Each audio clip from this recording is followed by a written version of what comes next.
Good evening, everybody. Welcome. How was your 4th of July?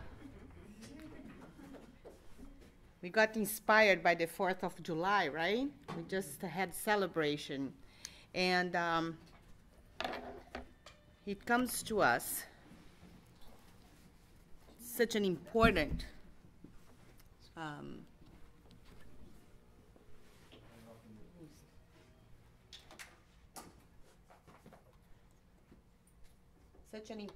holiday, such an important event, right? The birth of a nation. And we would like tonight to meditate a little bit and to have a conversation on what make or what happens or what does some people perform tremendous tasks to the point of giving birth to a nation. What moves those spirits, those people, while incarnated, that they become historical figures? And the founding fathers obviously comes to our mind. And my invitation tonight is for us to look a little bit into their personality traits, their lives, and see if we can find some guide for us to become better souls while incarnated here, right? What can we do to accomplish more? Or maybe even become a historical figure, right? So, in search of greatness, how did the founding fathers were able to become what they've become, and their actions give consequence so big as to form a whole nation, and a great nation at that? So, what would you say? What would be maybe the reason that certain men and certain women are able to become and change the course of history? Any ideas? Courage. Courage. I like that. Courage. What else? I can't be here. What else? Can't hear you. Dreaming, imagining an outcome, dreaming of maybe an idealism, right? You want that idea of a free country, and you go ideology, dream. What else? Perseverance, persistence, hard work, in other words. What else? Their integrity, I like that. What else? Craziness. A little bit of, not too much out there, right? Craziness. Or I'd say faith. faith. What else? Inspiration. What else? Strength. Strength goes hand in hand with courage. Commitment to an ideology, right? What else? Love. Love to an idea as well, right? Love. Passion. What else? Humbleness. Interesting. Humbleness. What else? Perseverance. Not giving up, right? Perseverance, persistence, hard work, not giving up. What else? Following the truth and knowing where the truth lies. That's even harder, right? Sometimes people think that they are following the truth and they are not, right? So let's take a quick look. This does not intend to be a history lesson, although I love history. It's just these characters are so fantastic. They, for instance, know how to turn on certain equipment in order to use it. I haven't reached that level yet. Okay.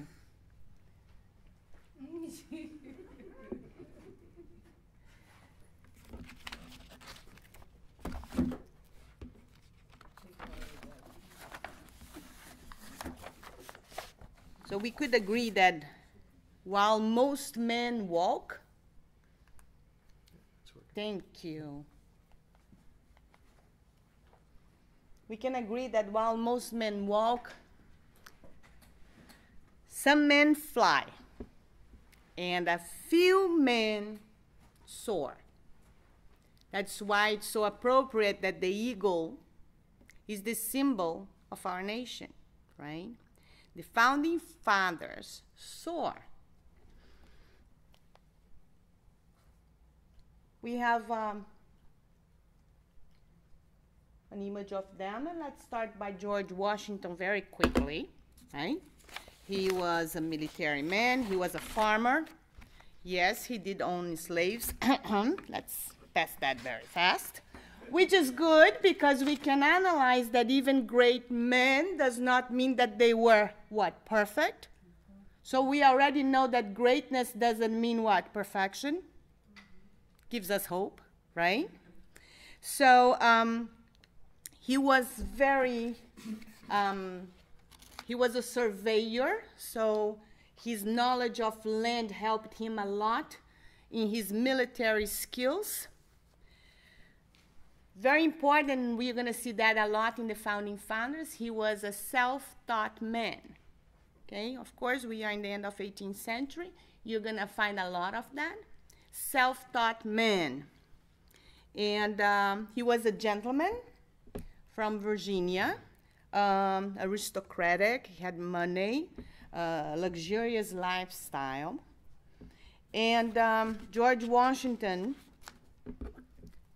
was a very tall man, so Ben Franklin used to say that he's always the tallest man in every room that they were at, making an analogy with his character.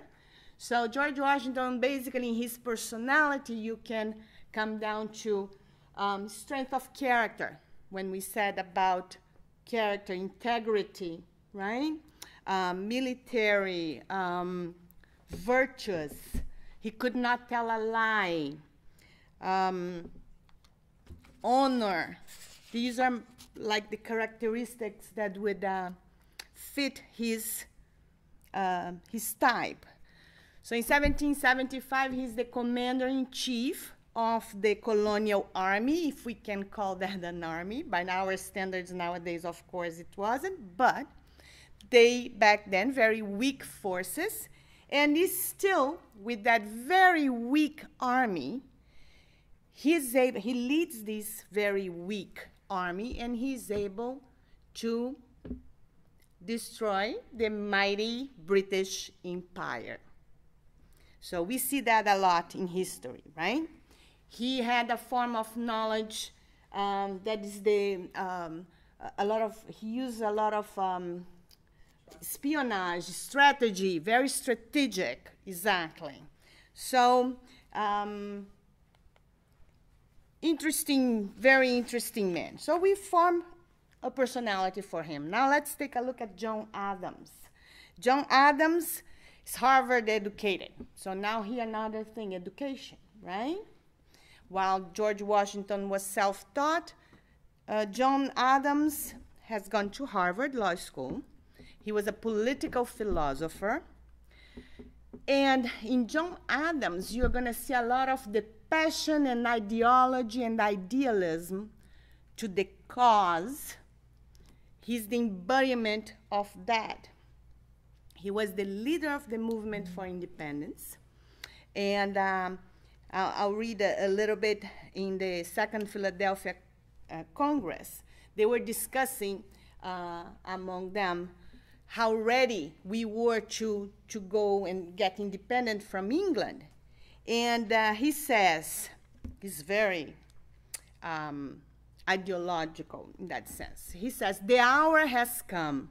My judgment approves this measure. My whole heart is in it. All that I am and all that I hope for, I'm ready to stake upon it. While I live, let me have a country, a free country. So he is moved by the idea of a free country, of being separate from England. He is moved from the ideal of freedom, and he is ready to die for it.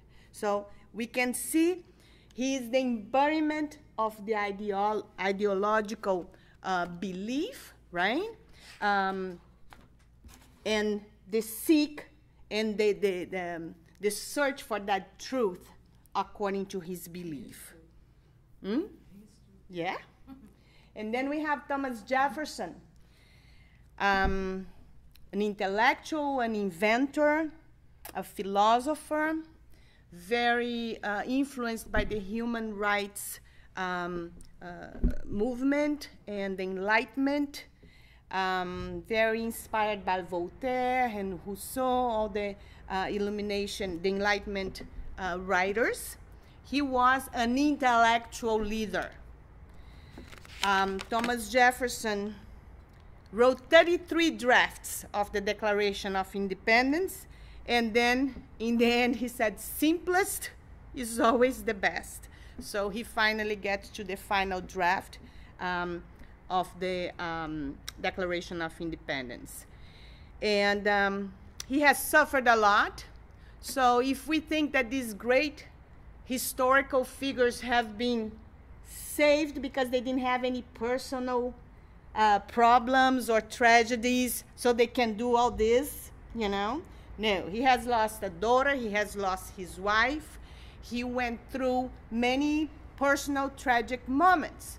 So it's not like now we know about this, well, they had nothing else to do or to worry about it. They've been saved in order to do these great things. No, they led the normal lives, just like all of us, and they had personal tragedy in their lives too. And we see that in several other historical figures. And he says, when he loses wife and daughter, he said, maybe the art of life is the art of avoiding pain. So he finally writes the final draft in July 4th, 1776, and till today we celebrate. Lots of hot dogs and barbecue. We hold these truths to be self-evident, that all men are created equal, that they are endowed by their Creator with certain unalienable rights, that among these are life, liberty, and the pursuit of happiness. And we conduct our nation based on these standards that were written in 1776, inspired by the whole Enlightenment movement. He has said, Jefferson, I have sworn upon the altar of God eternal hostility against every form of tyranny over the mind of man. So he specifies that the tyranny over the mind of man, giving all the base for freedom of conscience, for freedom of thought, right? That's the basis of our country. Then we have Benjamin Franklin. He started as a pressman, also self-taught man. He was kind of a genius, a crazy genius. Craziness comes in here too. He was a writer, he became a diplomat, a scientist, a philosopher, a social activist.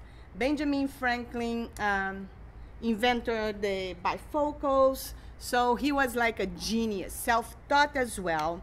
At age of 10, he starts working at a press, and there maybe comes our freedom of press later on from that. Major figure of Enlightenment. He loved to be in France, and he was part of the parties and all the French society at the time, and secures the French alliance that makes possible the independence of the U.S., and he was a character, okay? He used to say, do not anticipate trouble or worry about what may never happen. Keeping the sunlight. Fun, light, genius, kind of crazy, but a genius, okay? And an inventor, very sarcastic. And then that's him in the French courts and in the French salons. He was very well liked. And he said, if you do not want to be forgotten as soon as you are dead and rotten, either write something worth the reading or do things worth the writing. So the guy really is a genius. So let's see what the Spiritist doctrine would talk about, all these possibilities that we brought up forth, right? Genius, knowledge, education, right? And all the things that we talked about. So Benjamin Franklin was definitely a genius. What is the definition of genius? Genius is a person of great intelligence or remarkable abilities in a specific subject, who shows an exceptional natural capacity of intellect in the production of creative and original work. Genius comes, used to be interpreted and to describe as our guiding or tutelary spirit of a person. So genius would be this guide that we all would have that would take us through life. So what do you think? Is genius what explains what these men have done? The knowledge that they had? It's one of the possibilities, right? So it's enough to be born with a very high IQ? No, or we would have some more than that, right? What were you going to say? You were going to say something? No. So it's not enough only to be a genius? They're born with a mission. They're born with a mission. I like that possibility too. Genesis is birth, so they already came with a program. So they came with a program. Could they have escaped it? No? What would happen if they would have escaped their mission? Somebody else would take place. Somebody else would take place, but the job would get done, right? Of God, if he never trusts in just one person. No, right? That makes sense. That makes sense. So a mission, genius, knowledge. Schopenhauer has described genius the following way. Talent hits the mark where no one can hit. The genius hit the mark where no one else can even see it. So that's the difference of being talented and being a genius, right? You see the mark where nobody else doesn't even have a clue. Yet, did we solve already? Genius, knowledge, that's it? Mission? Simone de Beauvoir, another smart Simone, she begged to disagree when she says, one is not born a genius, but becomes one. So we are not born a genius and become one? Who agrees with Simone? Thomas Edison agrees with her. He says geniality is 1% inspiration and 99% perspiration, hard work. So we have all these genius throwing different ideas and different answers, right? What about hard work? If greatness comes from hard work, what does the Spirit's book tells us? What is work? What is hard work? Every sort of useful occupation is work. And because through work, you develop your intelligence. That's in question 676. So, it takes only hard work? Is it enough hard work? But it's also important, correct? But it's not enough, right? The work helps us to what? Develop our horizons, enhance our vision, right? Associated with knowledge, genius. What else? What about education? In the Spirit's book, chapter 8, oops, I forgot to translate that one. In the law of progress. Not everybody evolves simultaneously and at the same time or at the same pace. Therefore, the spirits, the souls, the incarnated humans that are more evolved, developed, help the progress of others through social contact. So through social contact, we are going to pull, right, each other, and we are going to bring everybody to our level. Makes sense? So, the law of progress is very important for us to understand history, and history proves that the law of progress is a fact, right? Evolution happens also in society, in the social relations. So we evolve individually, and we evolve as a whole, right? As humankind, and that's how we keep going forward. And the Spirit's book mentioned the soul leaders. They bring people that are under them, that haven't hit that level of evolvement, and they pull everybody up. They are called, in the Spirit's book, the soul leaders. They pull humanity towards progress. So,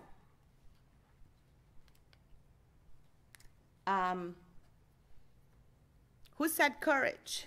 I think it was the first thing today that they said, right? Courage? You said courage. Let's see. What is courage? Define courage for me.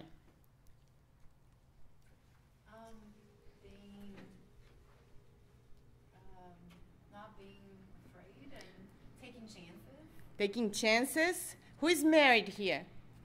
Who is married here? So many courageous people, you see. Taking chances, right? You don't know the result, but you marry somebody anyway, right? Takes courage. Not being scared of work. Not being scared of work. Courage is that inner faith that you have that you'll know you're going to overcome that obstacle. Ooh, I like that. I like that. So it's an inner strength, an inner certainty that the obstacles will come, but you will be able to overcome them through your inner strength. So, courage then is moving forward in spite of fear. It's not being fearless. We are all afraid, right? So in spite of fear, we move forward. We go and we do it because of this inner faith, right? So the Spirit's book has this beautiful passage by St. Louis and St. Augustine. Take courage, cast off your prejudices and mental reservations. Enter on the new road that opens before you and persevere. You have guides, follow them. Your goal cannot fail you, for it is God you move toward.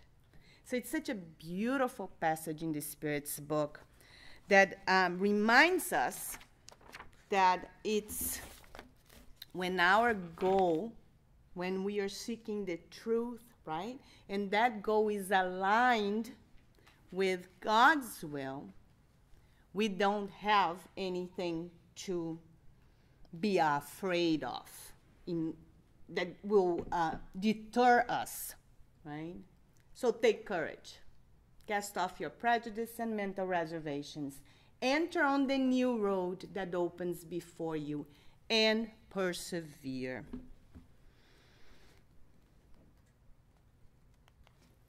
What about leadership? What about leadership?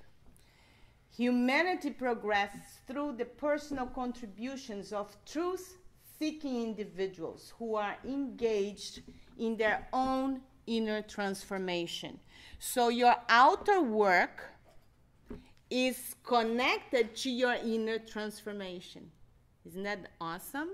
It's not something that's completely unrelated, right? They take the lead and draw the rest of the group upward. Those are the soul leaders. Also, from time to time, individuals of great genius and power will appear in order to push humanity forward. Such people are instruments of providence. They come with a mission, right? If they fail, there will be others, right?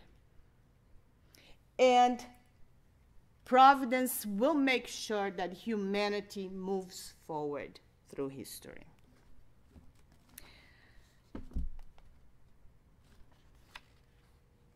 Destiny, mission, providence, that's the point you made. It must arrive at the objective set for it by providence. Enlightenment comes through the accumulate force of things. Ethical, like social revolutions, penetrates the ideas of people little by little, germinating down the centuries and then suddenly exploding, overturning the ideas and institutions of the past, which no longer responds to new needs and aspirations. Admire the intentions of providence, which turn even the most dreadful events into opportunities to create good. They are like the storms, the hurricane, that after the turmoil leaves behind a clean atmosphere. We see that all the time, right? We see that the ideas start coming here. We are seeing so many examples of so much rapid progress in our life right now, right? Things that 15 years ago we wouldn't think possible. And now we see happening. So they start little by little, ideas germinating here, there. That was how it went with the women's movement, right? Little ideas. And then some leaders come and they will burn their bras into public square. And then there is these ideas get almost contaminates one by one. And when you see the social transformation happens, right? So leadership is part of it. Destiny is part of it. Mission is part of it. Leaving a little bit and taking a historical leap here. This lady, Rosa Parks, right? She's coming back from work. She's tired. She tries to sit on a bus that's not even full, but the seats that were empty were on the white section, right? So she couldn't sit. And she decides not to stand up. And that was against the law. What happened to Rosa Parks? What is the explanation? It's not necessarily knowledge, not necessarily education, not necessarily hard work. Yet she's a historical figure, right? What makes Rosa Parks? Rosa Parks. What did she do in one particular moment? She didn't fight for it like the founding fathers fought for many years to reach the independence. She just took one stand in one moment coming back from work, right? Of course, she was already being part of the civil rights movement.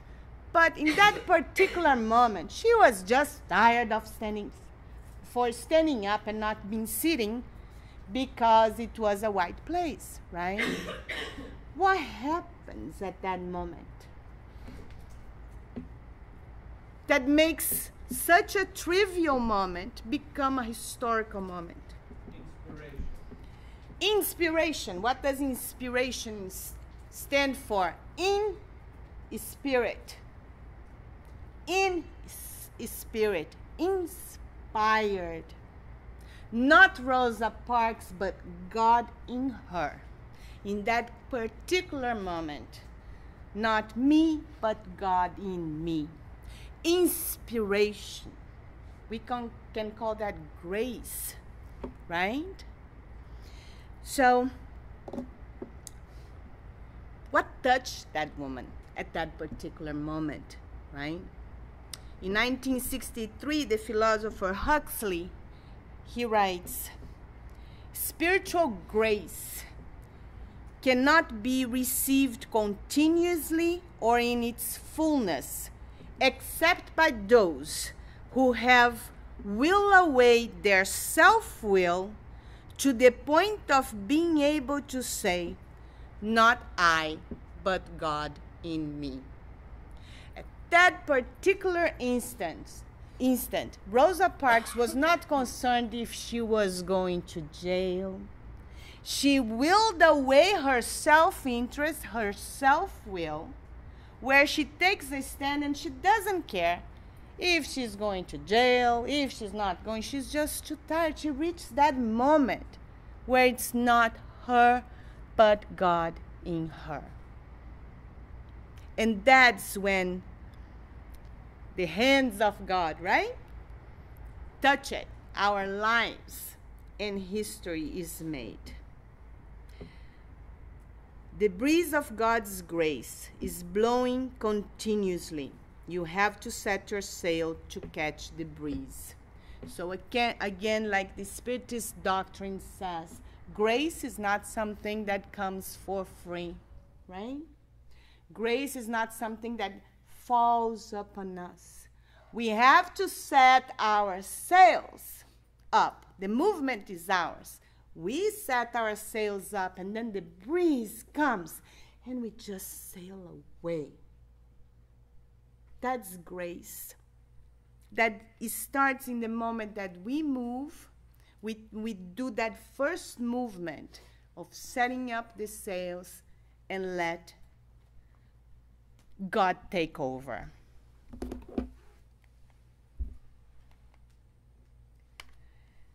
And it's amazing that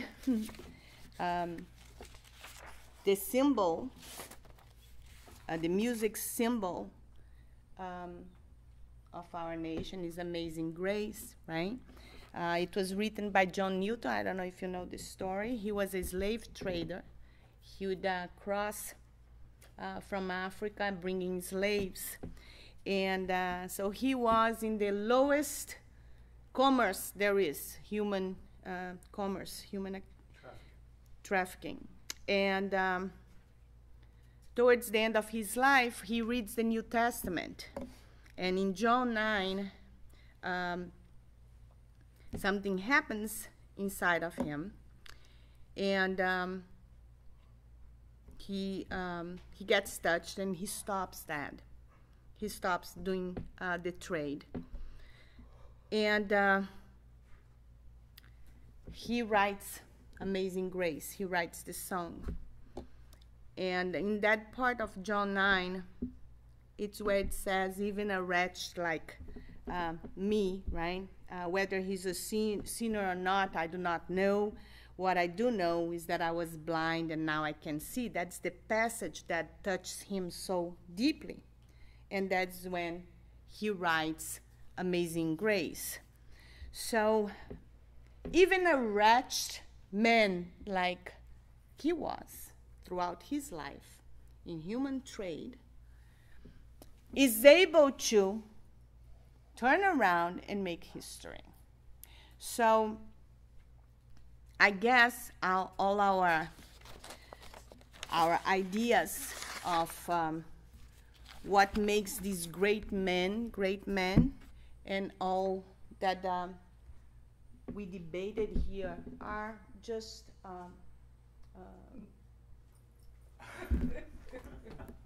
can't do this, are just seeds for us to think about. But I think these men and these women, at some point, in their evolution as a spirit, at some point, they are able to join their strengths, whatever their strengths are, and aligned with God's laws, with God's providence, are willing to allow themselves to be used for the good of others, to be used for the good of everybody. So maybe it's that dance that finally happens when you have all your experiences in everyday life and in the forming of who you are, in your character, in your transient life. We acquire these qualities, and we finally decide to put those qualities to be used by whatever bigger plan there is. That's when we are able to meet our mission. That's when we are able to do these extraordinary things. And that's the most important thing. All these men were ordinary men, just like you and I. They just had specific talents that were allowed by them to be used for the good, for the beautiful, for the right, for the truth. And shall we allow ourselves that the hand of God use our talents and whatever we have that can be used in the service of one another. That's the thought I leave you with. Thank you very much.